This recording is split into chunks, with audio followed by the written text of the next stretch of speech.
இந்த உலகத்துல நமக்கு தெரிஞ்ச டிசிஷன்ஸ் எல்லாமே பார்த்தீங்கன்னா, பப்ளிக்கா வந்து முடிவு எடுக்காம ஒரு ஃபாரஸ்ட் ஏரியால முடிவு எடுப்பாங்கன்னு சொன்னா நீங்கலாம் நம்புவீங்களா? ஒவ்வொரு வருஷமும் பார்த்தீங்கன்னா, தி மோஸ்ட் பவர்ஃபுல் பெர்சன்னு சொல்லக்கூடிய நபர்கள் கெதர் பண்ணக்கூடிய இடம் இது. அவங்கலாம் வந்து பிளாக் கலர் ரோப்ஸ் அணிஞ்சுக்கிட்டு, ஒரு பெரிய கிரீச்சர் முன்னுக்கு அவங்களோட ரிச்சுவல பண்ணுவாங்களாம். அந்த ஒரு ரிச்சுவல பார்த்தீங்கன்னா, மனுஷன் மாரியான ஒரு உருவத்த எரிப்பாங்களாம்.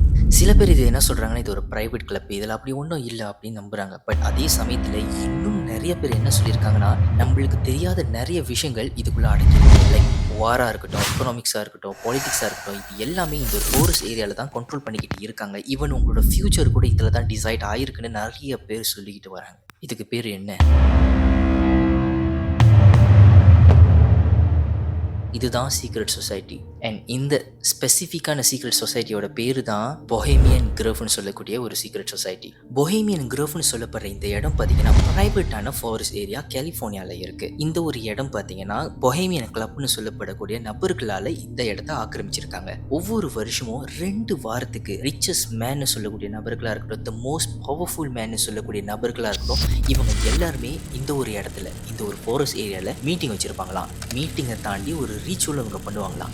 அந்த ஒரு ரிச்சுவல் நம்மளாம் நினைக்கிற மாதிரி சாதாரணமான ஒரு ரிச்சுவல் இல்லை. இது கொஞ்சம் நம்மளுக்கு ட்ராமடைஸ் பண்ணக்கூடிய ஒரு ரிச்சுவலாக இருக்கும். இந்த ஒரு சொசைட்டியில் US president, CIA directors, billionaires, மீடியாவில் பிரபலமான நபர்கள், மிலிட்ரி ஜெனரல்ஸ் கூட இருக்காங்களா. அதில் சில பேர்களை நான் உங்களுக்கு சொல்கிறேன்.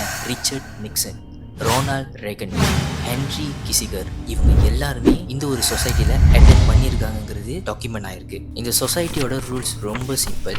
இந்த ஒரு கிளப்பாக இருக்கட்டும், சொசைட்டியாக இருக்கட்டும், இதுக்குள்ளே நடக்கிற விஷயங்கள் பார்த்தீங்கன்னா இவங்கக்குள்ளே தான் இருக்கணும். வெளியே எங்கேயுமே போகக்கூடாது. மீறி போனால் கதை முடிஞ்சு. இதுதான் ஒரு சிம்பிள் ரூல். அண்ட் இந்த சொசைட்டியோட த மோஸ்ட் டிஸ்டர்பிங் ரிச்சுவல்னா என்னென்னு பார்த்தீங்கன்னா, கிரெமேஷன் ஆஃப் கேர்னு சொல்லுவாங்க. அதாவது இந்த ஒரு ஃபாரஸ்ட் ஏரியாவில் பார்த்தீங்கன்னா 40 அடி உயரத்துக்கு ஒரு பெரிய ஆந்தையோட சிலை இருக்குது. அந்த ஒரு சிலையோட பேர் தான் மோலெக்னு சொல்லக்கூடிய ஒரு சிலை. இரவு நேரத்தில் இந்த சொசைட்டியை சம்மந்தப்பட்ட எல்லா மெம்பர்ஸும் பார்த்தீங்கன்னா கெதர் பண்ணி அவங்களுக்குன்னு தனியாக ஒரு டார்க் கலர் ரோப்ஸ்லாம் போட்டுக்கிட்டு ஒரு சர்க்கிளான ஒரு ஃபார்மேஷனில் வந்து இவங்க நிற்பாங்களாம். அண்ட் அந்த சர்க்கிள் ஃபார்மேஷனுக்கு நடுவில் ஒரு விஷயம் எரியுமா. அது என்னன்னு கேட்குறப்ப தான் நம்மளுக்கே ஒரு மாதிரி டிஸ்டர்பிங்காக இருக்கும். அதுதான் மனுஷன் மாதிரியான ஒரு பொம்மை, இல்லாட்டி மனுஷன் செத்துட்ட பிறகு எடுத்துட்டு போற ஒரு காஃபின் இப்படின்னு சொல்லியிருக்காங்க. இந்த ஒரு சீனை நீங்க பாக்குறப்ப ஒரு விஷயம் உங்களுக்கு கிளியரா தெரியும். இவங்க எல்லாருமே அந்த ஒரு ஆந்த முன்னுக்கு தான் இந்த ரிச்சுவலை பண்றாங்க. பட் எதுக்காக இந்த ரிச்சுவலை பண்ணணும்?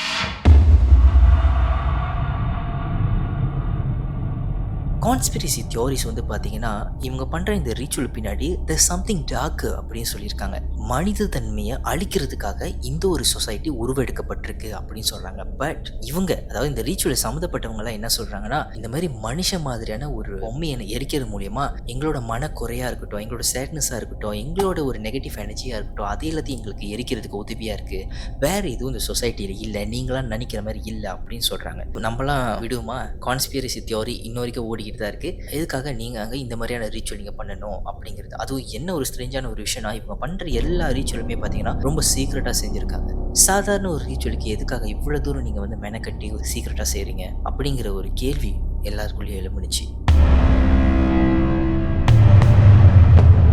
2000 வருஷம் காலத்தில் பார்த்தீங்கன்னா, அலெக்ஸ் ஜான்சன் சொல்லப்படுற ஒரு ஜேர்னலிஸ்ட் வந்து இந்த ஒரு பொஹேமியன் கிரோவோட ஃபாரஸ்ட் ஏரியாவில் வந்து யாருக்கும் தெரியாமல் உள்ள போய் என்ன நாங்கள் நடந்திருக்கு அப்படிங்கிறத ரெக்கார்ட் பண்ணுவோம், என்ன ரிச்சுவல் பண்ணியிருக்காங்கன்னு சொல்லிட்டு ஒரு ஹிடன் கேமரா ரெக்கார்ட் பண்ணுவோம் சொல்லிட்டு உள்ளே போயிருக்காங்க. அண்ட் இவர் எடுத்த அந்த ஒரு ஃபுட்டேஜில் பார்த்தீங்கன்னா, பவர்ஃபுல் மேன்னு சொல்லக்கூடிய நபர்கள் வந்து வாய்க்குள்ளே ஏதோ ஒரு மந்திர வார்த்தையை முணுமுணுத்துக்கிட்டே இருந்திருக்காங்க. அது மட்டும் இல்லாமல் குறிப்பாக ஒரு வார்த்தையை அந்த ஒரு ஃபுட்டேஜில் கேட்கலாமா, ஓல் செரமனி சொல்லிட்டு ஒரு வார்த்தையை கேட்கலாமா. இவர் வந்து இந்த ஒரு வீடியோ ரிலீஸ் பண்ணிட்டு ஒரு விஷயத்த சொல்லியிருக்காரு. இதெல்லாம் வந்து நீங்க நினைக்கிற மாதிரி ஜோக் இல்லை. இவங்க தான் கவர்மெண்ட்ஸா இருக்கட்டும், எக்கனாமிக்ஸா இருக்கட்டும், பொலிட்டிக்கா இருக்கட்டும், எல்லாத்தையுமே கண்ட்ரோல் பண்ணிக்கிட்டு இருக்காங்க, பார்த்து உஷாரா இருங்க அப்படின்னு சொல்லியிருக்காங்க. அண்ட் இவர் பண்ண இந்த எக்ஸ்போஷருக்கு அப்புறம் தான் செக்யூரிட்டிலாம் வந்து இந்த இடத்துல ரொம்ப டைட்டாக இருக்கு. அண்ட் இதுக்கப்புறம் நிறைய ஜேர்னலிஸ்ட் வந்து இப்படி இந்த பொஹேமியன் கிரோவ்குள்ள என்ன நடக்குது இன்வெஸ்டிகேஷன் பண்றதுக்கு நிறைய விஷயத்த ட்ரை பண்ணியிருக்காங்க. பட் இன்னும் வரைக்கும் எந்த ஒரு தடையும் கிடைக்கல. இந்த ஒரு பொஹேமியன் கிரோவ்ல பார்த்தீங்கன்னா ஒரு டெரிஃபையிங்கான ரூமர்ஸ், அதாவது வதந்தி இருக்கு. உள்ள இருக்கிற நபர்களில் சில பேர் வந்து பொலிட்டிஷியன், அதாவது நம்ம உலகத்தில் நடக்கிற நிறைய போர்களோட டிசிஷன்ஸ் வந்து இங்கே தான் வந்து ப்ரைவேட்டான மீட்டிங்கில் நடத்தப்பட்டுக்கிட்டு வருதான். இங்கே ஒரு கண்ட்ரிக்கு இன்னொரு கண்ட்ரிக்கோ வரக்கூடிய சண்டேல யார் வந்து இதில் வந்து ப்ராஃபிட் ஆவா, யார் வந்து லாஸ் ஆவா, யாருக்கு பின்னாடி நம்ம நிற்கணும், இந்த ஒரு வார் நடக்கணுமா நடக்கக்கூடாதா அப்படிங்கிற எல்லா டீட்டெயில்ஸும் அந்த ஒரு சொசைட்டியில் பேசப்பட்டு வந்திருக்கு அப்படிங்கிறத சொல்லியிருக்காங்க. அண்ட் ஒன்ஸ் அகெயின் நான் சொல்கிறேன், இது ஜஸ்ட் ஒரு வதந்தி தான், உண்மை கிடையாது. நல்லா கேட்டுக்குங்க. இன்னும் சில பேர் குளோபலாக நடக்கக்கூடிய ஆப்ரேஷன்ஸ் லைக் இந்த பெரிய பெரிய பணக்காரங்களாக இருக்கானுங்களே, அவனுங்களுக்குன்னு சொல்லி ஒரு கம்பெனிஸ் இருக்கும். அந்த ஒரு கம்பெனி வித்தின் இயர்ஸில் பார்த்தீங்கன்னா பயங்கரமான ஒரு சேஞ்ச் ஓவர் நடந்திருக்கும். $1000 சம்பாதிச்ச ஒருத்தன் திடீர்னு பார்த்தா கோடி கணக்கில் ஒரு மாதத்தில் எடுக்கிறான்னு சொன்னால், அதுவும் கொஞ்சம் வருஷத்துலன்னு சொன்னால் நம்ம எல்லாருக்குமே ஒரு டவுட் வருமா இல்லையா? அந்த ஒரு விஷயம் இங்கே வெளிப்படையாக நடக்குங்கிறத சொல்லியிருக்காங்க. அண்ட் ஒன்ஸ் அகெயின் மறுபடியும் சொல்கிறேன், இது ஜஸ்ட் ரூமர்ஸ். இதெல்லாம் தாண்டி எக்கனாமிக் டிசிஷன்ஸ், ஒரு நாட்டோட வளர்ச்சி பார்த்தீங்கன்னா எக்கானமியோட ஸ்ட்ரென்த்தில் தான் இருக்குது. அப்படி எக்கனாமிக்ஸை கண்ட்ரோல் பண்ணுற ஒரு இடமா இந்த தளம் வந்திருக்கு அப்படின்னு சொல்கிறாங்க. அண்ட் இது எல்லாத்தையும் தாண்டி த மோஸ்ட் டார்க்கஸ்ட் தியோரின்னு சொல்லப்படக்கூடியது என்னன்னு பார்த்தீங்கன்னா, நான் சொன்ன பார்த்தீங்களா, இவங்க எல்லாருமே வந்து சர்க்கிளாக இந்த காட்டுக்குள்ளே வந்து நின்றுக்கிட்டு நடுவில் வந்து ஒரு பொம்மையை எரிப்பாங்க. நான் சொன்னல, அது பொம்மையாக இல்லாமல் ஒரு மனுஷனாக இருக்கும் அப்படின்னு நிறைய பேர் சந்தேகப்படுறாங்க. அதுக்கும் மேலே ஒரு விஷயமும் இருக்குது. இந்த சொசைட்டி ஆரம்பிக்கிற காலத்தில் வந்து பொம்மை எதுவுமே இல்லை.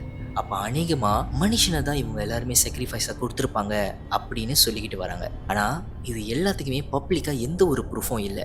பட் இருந்தாலும் நீங்கள் ஒரு விஷயத்தை யோசிச்சு பாருங்களேன், பொம்மைன்னு சொல்லக்கூடிய ஒரு விஷயம் வந்து எப்போ வெளியே வந்திருக்கு? ஒரு சாதாரணமான ஒரு பொம்மையை எரிக்கிறது மூலம் அந்த ரீச்சுவலில் எந்த ஒரு சாட்டிஸ்ஃபேக்ஷனும் கிடைக்காது. உண்மை கதைக்கு ஒரு ரீச்சுவல் கம்ப்ளீட் ஆகணும்னா உயிருள்ள ஏதாவது ஒரு விஷயத்தான் அவங்க சாக்ரிஃபைஸ் பண்ணணும். அதுதான் வந்து ஒரு பேசிக்கான ஒரு ஜெனரல் விஷயம். அந்த ஒரு விஷயம் யாருக்கு தெரியும்? இவங்க ஆரம்பிக்கிற இந்த சொசைட்டி காலம் அப்போ காவு கொடுத்துருக்கலாமே. இந்த ரீச்சுவலில் சம்மந்தப்பட்ட ஆட்கள் எல்லாருமே வந்து ஒரு ஆந்த மண்ணுக்கு ஒரு ரீச்சுவல் பண்ணுவாங்க. நான் சொன்ன பார்த்தீங்கன்னா, அந்த ஒரு கிரீச்சர் பார்த்தீங்கன்னா இவங்க ரேண்டமாக வைக்கல. இதுக்கு பின்னாடி ஒரு பெரிய கதையே இருக்குது. ஏன்ஷியன்ட் மித்தாலஜி படி பார்த்தீங்கன்னா, ஒரு ஆந்தங்கிறது நமக்கு தெரியாத ஒரு நாலேஜாக இருக்கட்டும், சீக்ரெட்டான விஷயங்களாக இருக்கட்டும், அது எல்லாத்தையுமே கொண்டு உள்ளதான். அண்ட் சம் ஆஃப் த கல்ச்சரில் நீங்கள் பார்த்தீங்கன்னா, இறப்புக்கும் டார்க் ரீச்சுவலுக்கும் நேருக்கு நேராக சம்மந்தப்பட்டது ஒரு ஆந்த அப்படின்னு சொல்லியிருக்காங்க. ஃபார் எக்ஸாம்பிள் நான் உங்களுக்கு சொல்கிறேன்னு, ஒரு பேய் படத்தை நீங்கள் பார்க்குறப்ப ஆந்தையோட அந்த விஸ்பரிங் சவுண்டே பார்த்தீங்கன்னா நமக்கு ஒரு மாதிரி ட்ராமடைசிங்கான ஒரு விஷயத்தை கொடுக்கும். அது எல்லாத்தையுமே அடிப்படையாக வச்சு தான் ஒரு ஆந்தியை இவங்க ரீச்சுவலை கடவுளாக வழிபட்டிருக்காங்க அப்படிங்கிறது சொல்லியிருக்காங்க. அண்ட் இன்னொரு விஷயத்தை நான் உங்களுக்கு சொன்ன பார்த்தீங்களா, இந்த ஆந்தியோட பேர் அந்த ரீச்சுவல் படி பார்த்தா மோலேக்னு சொல்லுவாங்க. மோலேக்னு சொல்லக்கூடிய வார்த்தை வந்து பார்த்தீங்கன்னா ஏன்ஷியன்ட் மித்தாலஜி படி என்னன்னு தெரியுமா? ஆக்சுவலி மோலேக்னு சொல்லப்படக்கூடிய இந்த கிரீச்சர் பார்த்தீங்கன்னா ஒரு கடவுள். ஆனால் எப்படிப்பட்ட ஒரு கடவுள்னு பார்த்தீங்கன்னா சைல்ட் சாக்ரிஃபைஸை விரும்புகிற ஒரு கடவுளா. அதாவது அந்த காலத்தில் இருக்கிற ஆட்களுக்கு வந்து ஏதாவது ஒரு விஷயம் நல்லதாக நடக்கட்டும், இல்லாட்டி அவங்க லைஃபுக்கு அவங்க விஷ் பண்ணுற ஒரு விஷயம் நடக்கிறதா இருக்கட்டும், இது எல்லாத்துக்குமே ஒரு விஷயத்தை அவங்க பலி கொடுக்கணும். அதுதான் சைல்ட் சாக்ரிஃபைஸ். இவங்க மோலேக்கோட கண்ணு மண்ணுக்கு அவங்களோட சொந்த பிள்ளையே வந்து சாக்ரிஃபைஸ் பண்ணுற நிறைய கதைகள் இருக்குது. பட் இந்த கதைகளுக்கு எல்லாமே வந்து ஒரு சாலிட்டான ஆர்கியாலஜிக்கல் ப்ரூஃப் இல்லை. ஸோ நம்ம வந்து இதை வச்சு சொல்ல முடியாது இந்த பெஹமியன் குரோவ்குள்ளே நடக்கிற ரீச்சுவலுக்கும் இந்த ஏன்ஷியன்ட் மித்தாலஜியில் நடத்தப்படுற இந்த மோலேக் ரிங் இந்த ஒரு கடவுளோட வழிபாட்டு தலமாக இருக்கட்டும், இது ரெண்டுத்தையும் கனெக்ட் பண்ணி நம்மளால நிறைய விஷயங்களை சொல்ல முடியாது. ஏன்னா நம்ம சொல்கிற எல்லா விஷயங்களும் பார்த்தீங்கன்னா கான்ஸ்பிரசி தியோரியை தான் ஓடிக்கிட்டு வரும். இந்த கதைகளை பற்றி டீப்பாக ரிசர்ச் பண்ண ஹிஸ்டரியன்ஸ்லாம் என்னத்தை வந்து ரொம்ப நம்புறாங்கன்னா, அநேகமாக இந்த கதை வந்து ஜோடிச்சதாக தான் இருக்கும், இல்லாட்டி அங்கே உள்ள ஆட்கள் வந்து இந்த கதையை ரொம்ப எக்ஸாஜரேட் பண்ணி சொல்லியிருக்க வாய்ப்புகள் இருக்குது அப்படின்னு சொல்லியிருக்காங்க. ஏன்னா உண்மை கதை வந்து பார்த்தீங்கன்னா புதைக்கப்பட்டிருக்கு, யாருக்குமே இந்த விஷயம் தெரியாது. மேபி இதை வந்து நல்ல விஷயத்துக்காகவும் சொல்லியிருக்கலாம், அதை இவங்க தப்பாக எடுத்து தப்பான ஒரு உதாரணத்தோட இவங்க அதை வந்து ஃபாலோ பண்ணிக்கிட்டு வர்றதாகவும் இருக்கலாம் அப்படின்னு நிறைய விஷயத்தை இந்த ஹிஸ்டரியன்ஸ் வந்து பிலீவ் பண்ணிக்கிட்டு வராங்க. இவ்வளோ விஷயத்த நான் சொன்னேன். ஆனால் இப்போ உங்களுக்கு ரொம்ப ஈஸியாக புரிஞ்சுக்கிறதுக்கு இதெல்லாம் உண்மைங்கிறத ஒரு ஃபேக்ட்னு ஒரு காலமில் நான் சொல்கிறேன். இன்னொரு பக்கம் பார்த்தீங்கன்னா அது வந்து இருக்கலாம், ஆனால் இப்போ வரைக்கும் கான்ஸ்பிரசி தியோரியாக ஓடிக்கிட்டு வர ப்ரூஃப் இல்லாத எவிடன்ஸை நான் உங்களுக்கு சொல்கிறேன். ஃபர்ஸ்ட்டு, இந்த கிளப்பு பார்த்தீங்கன்னா உண்மையாகவே இந்த உலகத்தில் இருக்குது. பட் அதே சமயத்தில் ஹியூமன் சாக்ரிஃபைஸ் அப்படிங்கிற ஒரு விஷயம் பார்த்தீங்கன்னா இந்த இடத்துல நடக்கலை. ரெண்டாவது விஷயம், பிரசிடென்ட்ஸாக இருக்கட்டும், பெரிய பெரிய பணக்காரங்களாக இருக்கட்டும், இவங்க எல்லாருமே இங்கே அட்டென்ட் பண்ணியிருக்காங்க.